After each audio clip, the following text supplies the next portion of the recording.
मैं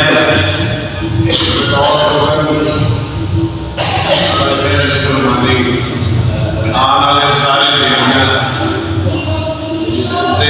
खास तौर तय दिल को शुक्रिया अदा करना कि उन्होंने तशरीफ लिया के साडा मान रखा जितों तक अदलुल्लाह साहब का चलो मैं समझना कि अरबी दुनिया का बहुत बड़ा दौड़ है। वाह जिंदी चाह साढ़े वर्गिया के सांझी हो गई ये शफकत है। मैं मैनू ते मेरी नबी कदी कदी यह एहसास हासिल होता है कि अल्लाह कुछ घड़ियां वास्ते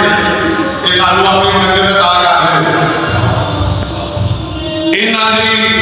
फिर ये अपनी हारमोनियम करके ते ताज तक की आपकी सारे वर्गे बनाए दुनिया में सुनाते रहे ते तुसी समझो कि ਜਿਹੜੀਆਂ ਉਹ ਘੜੀਆਂ ਇਹਨਾਂ ਦੀਆਂ इस गोल के साए वाले बुलंदियां ने वो किनियां में बहुत हो जाती हैं। वाह वाह वाह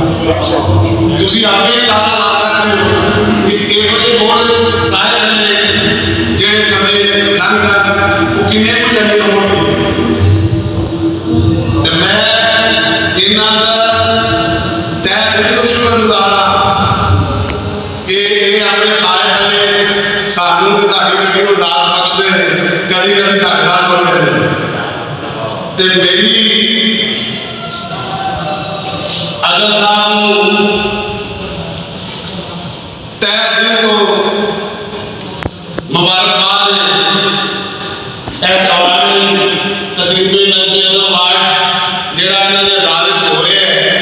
इस अवार्ड के लिए मैं दिल दिया सारे ग्रामीण बार बार पेश करना